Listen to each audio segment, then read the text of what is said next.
શ્રી ગણેશાય નમઃ। મિત્રો, આપ જોઈ રહ્યા છો યુટ્યુબ આપણી ચેનલ જીવનદીપમાં આપ સૌનું હાર્દિક સ્વાગત છે।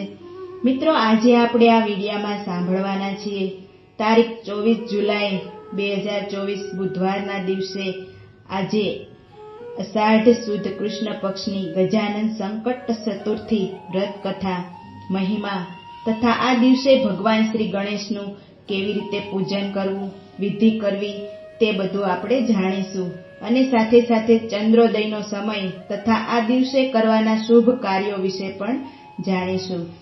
મિત્રો, જો આપને આ વિડીયો પસંદ આવે તો લાઈક કરજો, તમારા મિત્રોમાં પરિવારમાં શેર કરજો અને આ ચેનલ પહેલીવાર જોઈ રહ્યા છો તો ચેનલને સબસ્ક્રાઇબ જરૂર કરી લેજો, જેથી આવનારા નવા વિડીયોની માહિતી આપ સુધી તુરંત જ પહોંચી શકે।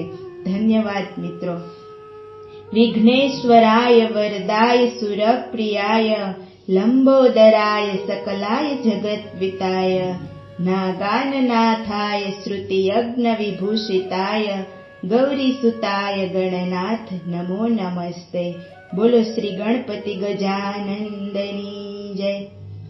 મિત્રો, ચતુર્થી તિથિ તે ભગવાન શ્રી ગણેશને સમર્પિત છે। મહિનામાં 2 વખત ચતુર્થી તિથિ આવે છે, એક સુદ પક્ષની અને બીજી વદ પક્ષની। સુદ પક્ષની ચતુર્થીને વિનાયક સંકટ ચતુર્થી કહેવાય છે અને વદ પક્ષની ચતુર્થીને સંકષ્ટ ચતુર્થી કહેવાય છે। આ બંને સંકટ ચતુર્થીના સ્વામી ભગવાન શ્રી ગણેશ હોય તો આ ચતુર્થીનું ફળ પણ શુભ અને મંગલકારી હોય। સર્વે સંકટો, બાધા, વિઘ્નો તથા જીવનમાં આવતી દરેક મુશ્કેલીને દૂર કરનાર છે આ ચતુર્થી તિથિ અને મનોકામના પૂર્ણ કરનાર છે।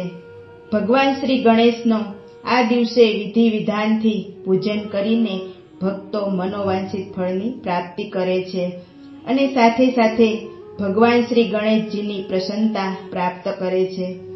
જીવનમાં આવતા તમામ વિઘ્નો, બાધા દૂર થાય છે। શુભ કાર્ય કે મંગલ કાર્ય જે કરવાના હોય તેમાં જે વિઘ્ન આવે છે તે પણ ગણેશજીની કૃપાથી દૂર થાય છે।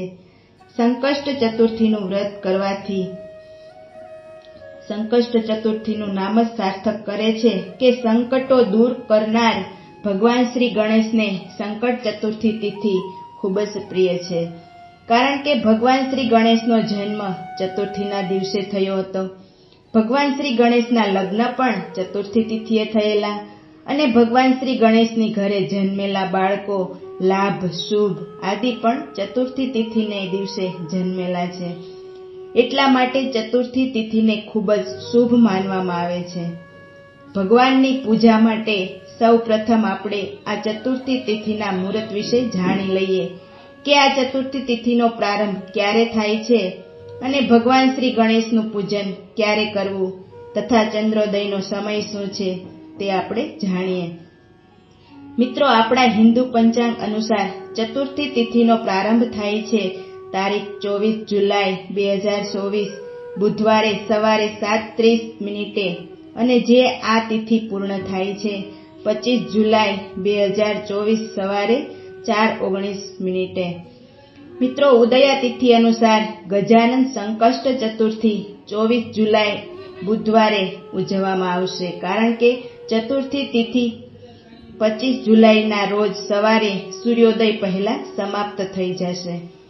ચતુર્થી તિથિ ભગવાન શ્રી ગણેશની તિથિ છે અને જ્યારે ભગવાન ગણેશનો જન્મ થયો તે સમય હતો બપોરનો સમય, એટલે ચતુર્થી તિથિમાં બપોરનો સમય ભગવાન ગણેશની પૂજા માટે ખાસ જોવાય છે। આમ તો સવારે પણ પૂજા થાય અને સાંજે જ્યારે ચંદ્ર દર્શન થાય ત્યારે પણ પૂજન થાય, પરંતુ બપોરનો સમય તે પ્રભુને ઘણો પ્રિય છે, માટે બપોરના સમય પ્રમાણે જોઈએ તો તારીખ 24 જુલાઈ 2024 બુધવારના દિવસે સંકષ્ટ ચતુર્થી ગણેશ ચતુર્થીનું વ્રત રાખવાનું રહેશે। આ દિવસે ભગવાન શ્રી ગણેશનું પૂજાનું મુહૂર્ત પણ જાણી લઈએ। ભગવાન શ્રી ગણેશના પૂજાનું મુહૂર્ત છે 6 વાગ્યાથી લઈને 9 વાગ્યા સુધી અને સાંજનો સમય છે 4:30 થી 6 વાગ્યા સુધી અને ચંદ્રોદયનો સમય છે રાતના 8 વાગ્યાની આસપાસ। જો કે ગામ શહેર પ્રમાણે અલગ અલગ ચંદ્રોદયનો સમય હોઈ શકે. ગણેશ પુરાણ અનુસાર દરેક દુઃખોનો નાશ કરનાર, દરેક દુઃખોમાંથી મુક્તિ દેનાર ચતુર્થી વ્રત સર્વશ્રેષ્ઠ માનવામાં આવ્યું છે.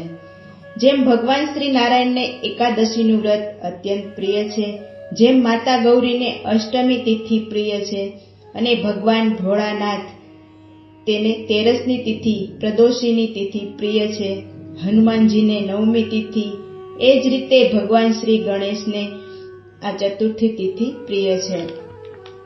આ દિવસે વ્યક્તિ વિઘ્નહર્તાની કૃપા પ્રાપ્ત કરવા માટે, જીવનમાં આવેલી પરેશાનીમાંથી મુક્તિ પ્રાપ્ત કરવા માટે આ વ્રત કરે છે. આ વ્રતના પ્રભાવથી સૌભાગ્યમાં વૃદ્ધિ થાય છે અને દરેક કાર્યોમાં આવતા વિઘ્નો દૂર થાય છે, સફળતાથી કાર્યો પૂર્ણ થાય છે. હવે આપણે જાણી લઈએ કે ભગવાન શ્રી ગણેશનું પૂજન કેવી રીતે કરવું. જે ભક્તો સંકષ્ટ ચતુર્થીનું વ્રત કરવા માંગે છે અથવા જેઓ નથી કરતા તેઓ પણ ભગવાન શ્રી ગણેશજીનું પૂજન કરી શકે છે. વ્રત કરનારે સવારે વહેલા ઉઠીને સ્નાનાદિથી પરવારીને સ્વસ્થ વસ્ત્ર ધારણ કરવા જોઈએ. બુધવાર છે એટલે બુધવારનું પણ મહત્વ છે. પીળા કે ભગવા વસ્ત્ર ધારણ કરી શકાય છે. ગણેશજીની કૃપા પ્રાપ્ત થાય અને આપણા ઘરમાં ગણેશજીનો હંમેશા વાસ રહે. ઘરના મંદિરની સફાઈ કરીને આપણા ઈષ્ટદેવની સાથે ગણેશજીનું પણ પૂજન કરી શકાય છે અને અલગ બાજોટ ઢાળીને ત્યાં ગણેશજીની પૂજા કરી શકાય છે. બાજોટ ઉપર લાલ વસ્ત્ર બિછાવવું જોઈએ. ઘઉં કે ચોખાની ઢગલી કરીને તેની ઉપર ભગવાન શ્રી ગણેશજીની મૂર્તિ કે ફોટો રાખવો જોઈએ. રિદ્ધિ સિદ્ધિના રૂપમાં ગણેશજીની આજુબાજુએ સોપારીનું સ્થાપન કરવું જોઈએ. પૈસો પણ રાખવો જોઈએ. ત્યારબાદ ધૂપ, દીપ, નૈવેદ્ય આદિથી શ્રી ગણેશજીનું પૂજન કરવું જોઈએ. ભોગમાં ચૂરમાના લાડુ છે, ચણાના લોટના લાડુ છે કે પછી બુંદીના લાડુ છે તે ભોગ સમર્પિત કરવો જોઈએ અને દૂર્વા ખાસ સમર્પિત કરવા જોઈએ. ભગવાન શ્રી ચરણોમાં જેને આપણે પ્રભુ ભોગ લગાવીએ છીએ, ફળ કે પછી લાડુ છે, મીઠાઈ છે, તેની ઉપર એક એક દૂર્વા પધરાવવા જોઈએ. જેમ આપણે ભગવાન શ્રી કૃષ્ણની પૂજા કરીએ, સેવા કરીએ ત્યારે આપણે ભોગમાં એક એક તુલસી દળ પધરાવીએ છીએ, તેવી જ રીતે ભગવાન શ્રી ગણેશજીના ભોગમાં એક એક દૂર્વા સમર્પિત કરવા જોઈએ, જેથી તે પ્રસાદી બની જાય. ત્યારબાદ ભગવાનની સામે આરતી કરવી જોઈએ, મંત્ર જાપ કરવા જોઈએ. મંત્ર જાપ એ કરવા જે આપણને આવડતા હોય, શુદ્ધ ઉચ્ચારણ આપણે કરી શકતા હોય કે જેથી તેનો અર્થ પૂર્ણ થાય અને તેનો લાભ આપણને પ્રાપ્ત થાય. નહીંતર અર્થનો અનર્થ પણ થઈ જાય અને કોઈ લાભ પ્રાપ્ત ન થાય અને નુકસાની જાય. માટે જ્યારે પણ મંત્ર જપીએ ત્યારે શુદ્ધ ઉચ્ચારણ કરવા જોઈએ. આ ઉપરાંત જો ભગવાન શ્રી ગણેશજીના મંત્ર જાપ ન આવડે તો ગણેશ પુરાણમાં 1000 નામ બરાબર ભગવાન શ્રી ગણેશના 21 નામ આપવામાં આવ્યા છે. તેનો જપ પણ કરી શકાય છે. તે 21 નામ પણ આપણે જાણી લઈએ. ભગવાન શ્રી ગણેશજીના પવિત્ર 21 નામ: ઓમ ગણંજય ગણપતિ હેરંબ ધરણીધર મહાગણપતિ લક્ષ્યપ્રદ ક્ષિપ્રસાદન અમોઘ સિદ્ધિ અમિત મંત્ર ચિંતામણી નિધિમ સુમંગલમ બ્રીજ આશાપૂરક વરદ શિવ કાશ્યપ નંદન વાસાસિદ્ધિ ઢુંઢી વિનાયક. આ ભગવાનના શ્રી ગણેશના પવિત્ર નામ પ્રભુ સામે લેવાથી પણ સંકટ હરણ ભગવાન શ્રી ગણેશજીની રક્ષા કરે. આ ઉપરાંત જ્યારે આપણી પૂજા સંપન્ન થઈ જાય પછી ભગવાન શ્રી ગણેશની સામે સંકલ્પ કરાય છે કે આપણે વ્રત કેવી રીતે કરવા માંગીએ છીએ. વ્રતમાં ઉપવાસ પણ કરી શકાય છે. ઉપવાસમાં ચા, દૂધ, કોફી, ફળ ફલાદી આદિ લઈ શકાય છે. કંદમૂળ લઈ શકાય છે.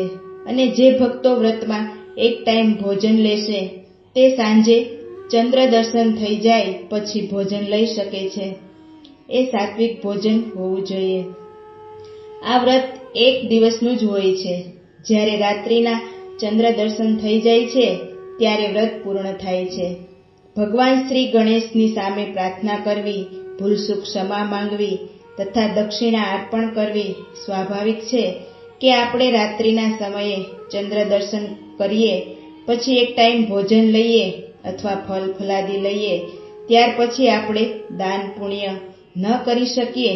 એટલે આપણે બીજા દિવસે સવારે વહેલા ઉઠીને જ્યારે આપણે આપણા કાર્યથી પરવારીએ પછી જે આપણે દક્ષિણા ભગવાનની સામે મૂકી છે તેને દાન કરી શકાય છે, ગાય માતાની સેવા કરી શકાય છે, જરૂરિયાતમંદને આપી શકાય છે, બ્રાહ્મણ દેવને પણ આપી શકાય છે, મંદિરમાં જઈને પણ મૂકી શકાય છે.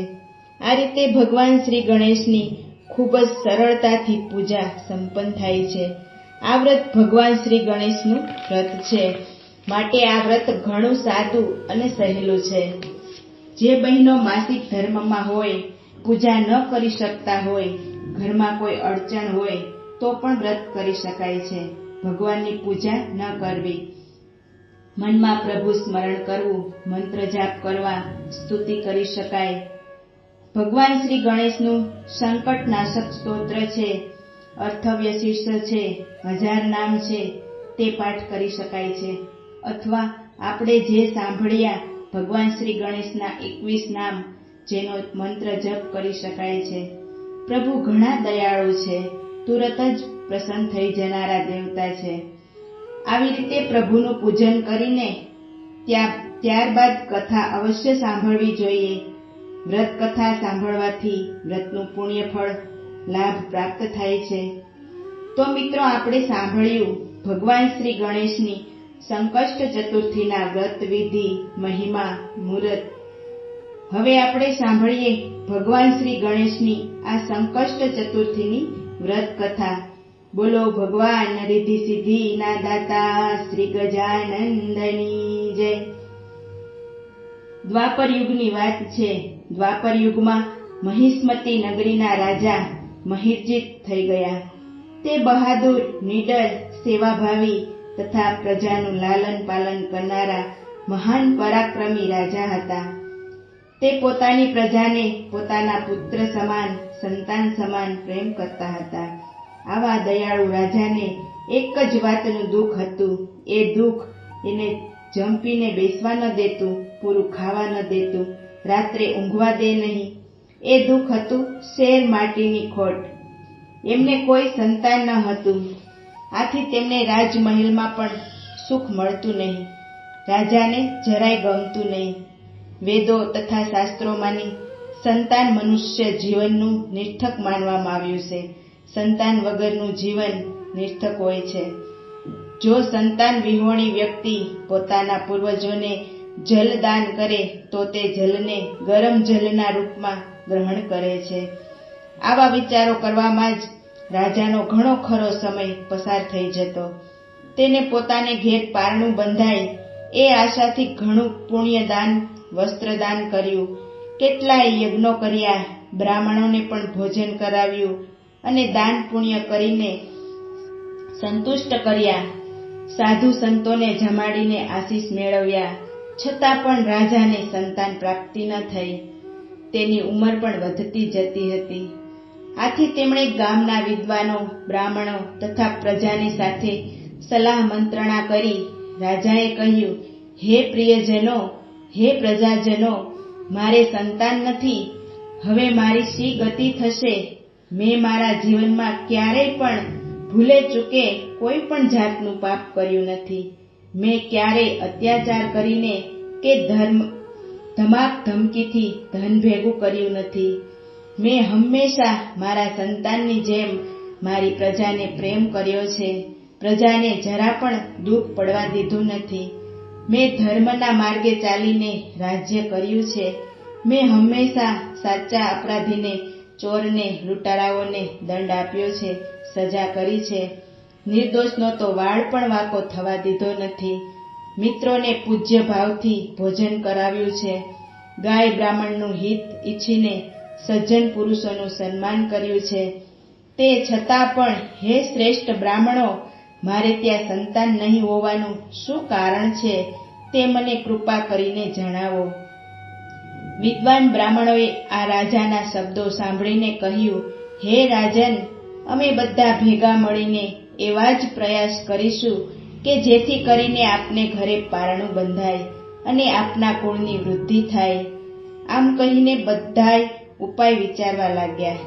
દરેક પોતપોતાનું મંતવ્ય પણ રજૂ કર્યું અને છેલ્લે સર્વાનુમતે નક્કી કરવામાં આવ્યું કે વિદ્વાનો, બ્રાહ્મણો, પ્રજાજનો વનમાં જઈને તપસ્યા કરીને ભગવાનને રીઝવશે. તેઓ બધા વનમાં ગયા. વનમાં જઈને કોઈ એકાંત સ્થળની શોધખોળમાં લાગી ગયા. જંગલમાં સૌ કોઈને એક શ્રેષ્ઠ મહામુનિએ દર્શન આપ્યા. તે મુનિરાજ અન્નજળનો ત્યાગ કરીને તપસ્યામાં લીન હતા. બ્રહ્માજીની જેમ તે આત્માને વરેલા અને ક્રોધને જીતેલા એ દિવ્ય પુરુષ હતા. તે વેદોના જ્ઞાતા, બ્રહ્મજ્ઞાની, દીર્ઘાયુ, પવિત્ર લોમસ ઋષિ હતા. ગામ લોકો સર્વે તેમની પાસે ગયા, મહર્ષિને પ્રણામ કર્યા. મહર્ષિએ આંખો ખોલીને પૂછ્યું, આપ લોકો અહીંયા શા માટે આવ્યા છો? તમે તમારા દુઃખનું કારણ જણાવો, જેથી હું તેનો ઉપાય બતાવું. આ સાંભળીને નગરવાસી બોલ્યા, હે મહામુનિ, અમે જે મહાન કાર્યની પ્રાપ્તિ માટે અહીં આવ્યા છીએ તે સાંભળો. અમે મહિષ્મતી નગરીના લોકો છીએ. અમારા રાજાનું નામ મહિજીત છે. તેઓ ઘણા દયાળુ, માયાળુ, પ્રજાપાલક, દાનવીર તેમજ મધુરભાષી છે. એમણે અમારું સંતાનની જેમ પાલન પોષણ કર્યું છે, પરંતુ આજ સુધી અમારા પ્રજાપાલક રાજાને સંતાન પ્રાપ્ત થયું નથી. હે મુનિશ્રેષ્ઠ, પાલન પિતા માત્ર જન્મ જ આપે છે, પરંતુ રાજા જ વાસ્તવમાં તેમનું પાલન કરનારા છે. અમે આ ઘનઘોર જંગલમાં તપસ્યા કરવા માટે આવ્યા છીએ. માટે હે મહામુનિ, આપ કોઈ એવો રસ્તો બતાવો, એવો ઉપાય બતાવો, જેનાથી અમારા રાજાને સંતાનની પ્રાપ્તિ થાય. હે મુનિશ્રેષ્ઠ, ક્યુ વ્રત, ક્યુ દાન તેમજ પૂજન કરવાથી અમારા રાજાને સંતાનની પ્રાપ્તિ થશે તે કૃપા કરીને અમને જણાવો. પ્રજાજનોની વાત સાંભળીને લોમસ ઋષિ ધ્યાનમગ્ન થઈ ગયા. ત્યારબાદ રાજાના ભલા માટે કહેવા લાગ્યા. ઋષિ બોલ્યા, હે બ્રાહ્મણો, હે પ્રજાજનો, મારી વાત આપ ધ્યાનથી સાંભળો. હું તમને ગણેશ સંકષ્ટનાશક વ્રતની વાત કહું છું. અષાઢ વદ ચતુર્થીના દિવસે એકદંત ગણેશજીની પૂજા અર્ચના કરવાની આ વ્રત નિસંતાનને સંતાન પ્રાપ્તિ કરાવનાર છે. નિર્ધનને ધનવાન તેમજ સર્વ સંકષ્ટોમાંથી ઉગારે છે. રાજા શ્રદ્ધાપૂર્વક, પૂરી ભક્તિથી, પૂરા ભાવથી, પૂરી વિધિ વિધાનથી આ વ્રત કરે તથા બ્રાહ્મણોને ભોજન કરાવે, તેમને વસ્ત્રદાન કરે તો ભગવાન શ્રી ગણેશજીની કૃપાથી તેમને જરૂર સંતાનની પ્રાપ્તિ થશે. ત્યારબાદ દરેક મહર્ષિ લોમસને પ્રણામ કરી વંદન કરીને પોતાના ગામ તરફ પ્રયાણ કર્યું. બધા પોતાના નગરમાં પાછા ફર્યા. વનમાં ઋષિએ કહેલી તમામ વાત આવીને રાજાને કહી. પ્રજાની આ વાત સાંભળીને રાજા ઘણા ખુશ થયા. રાજાએ શ્રદ્ધાપૂર્વક, ભક્તિપૂર્વક, વિધિ વિધાનથી શ્રી ગણેશ સંકષ્ટ ચતુર્થીનું વ્રત કર્યું અને બ્રાહ્મણોને ભોજન કરાવીને દાન પુણ્ય કર્યું. થોડા સમય વીતી ગયા પછી રાણીને, જેનું નામ હતું સુદક્ષિણા રાણીને ગણેશજીની કૃપાથી સરસ, સુંદર, સુલક્ષ્ય સંતાન પ્રાપ્ત થયું. રાજાએ તે ખુશીમાં રાજ્યમાં ઉત્સવ મનાવ્યો. ગરીબોને દાન આપ્યું. વિદ્વાન બ્રાહ્મણોનો આદર સત્કાર આપીને દાન દક્ષિણા આપી ધામે ધૂમેથી ઉત્સવ મનાવ્યો. હે ભગવાન શ્રી ગણેશજી, આપ જેવા આ રાજાને ફળ્યા તેવા આપનું આ વ્રત કરનાર તથા કહેનાર તથા સાંભળનાર સૌને ફળજો. હે પ્રભુ, અમારી ઉપર કૃપા દ્રષ્ટિ રાખજો. બોલો ભગવાન શ્રી ગણેશજીની જય. તો મિત્રો, આપણે સાંભળ્યું સંકટ ચતુર્થીનું વ્રત કથા, મહિમા, વ્રત પૂજન વિધિ. મને આશા છે કે આપણને આ વિડીયો જરૂર પસંદ આવ્યો હશે. ભગવાન શ્રી ગણેશ કે જેઓ ગજમુખી છે, સુપડા જેવા કાન છે, અને તે કાન બતાવે છે કે કાનથી બધાની વાત સાંભળવી જોઈએ, પરંતુ ગ્રહણ જે સારી વાતો છે તે જ કરવી જોઈએ, સાચી વાતો છે તે જ ગ્રહણ કરવી જોઈએ.